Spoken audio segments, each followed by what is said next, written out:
Hello, I'm attorney Mark Rosenfeld, and I'd like to talk to you for a couple minutes about blood draws and blood analysis in DUI cases.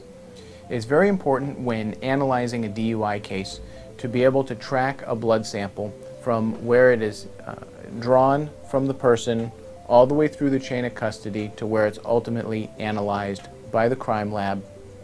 And we start with where the blood is actually drawn. It's more and more common for people who are stopped and arrested for DUIs to have their blood taken, whether it's voluntarily or whether it's because the police officers believe that there may be drugs and alcohol in the system.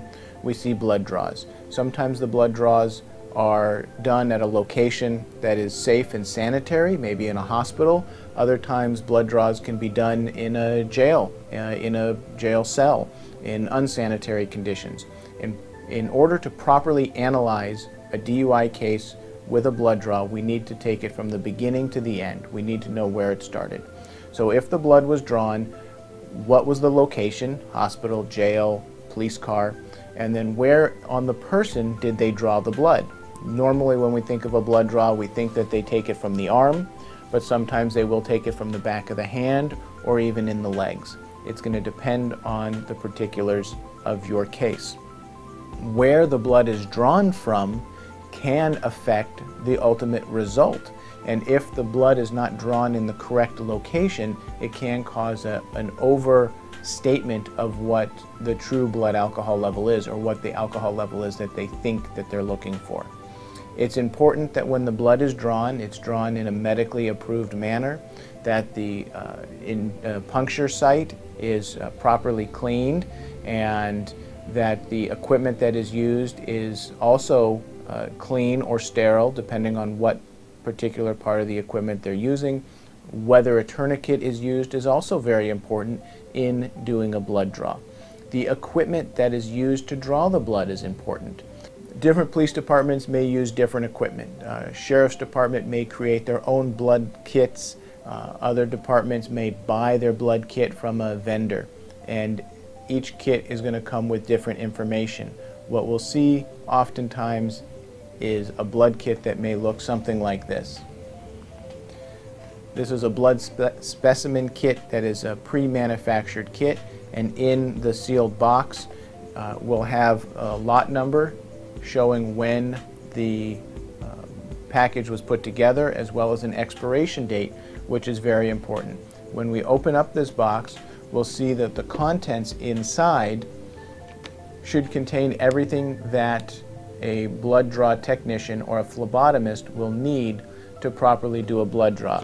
There would be a tourniquet, as well as a hub, a needle, and 1 or 2 vials to take a person's blood sample.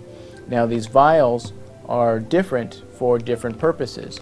We may see a vial that is a glass vial that has a maroon top, or like in this package, we may see a glass vial with a gray stopper. Each one is different and may contain different materials inside of the blood vial.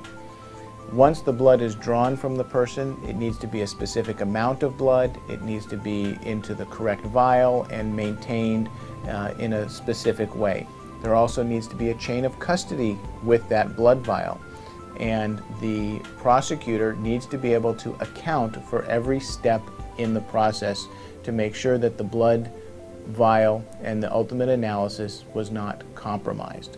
After the blood is drawn, it is stored. Depending on which police department and which agency is in possession of that blood vial, it may be refrigerated, it may not be refrigerated, and this can affect the ultimate result of a blood test.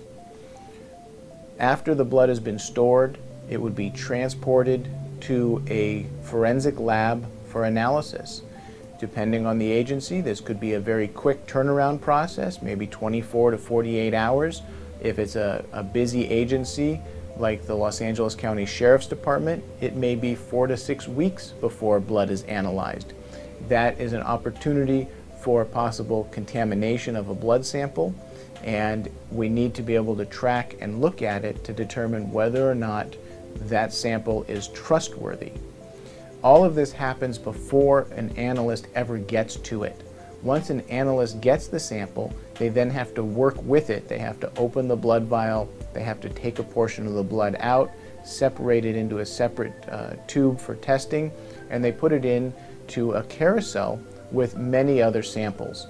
It's not unusual for a crime lab to test 30, 40, or even 50 different blood samples on the same machine at the same time.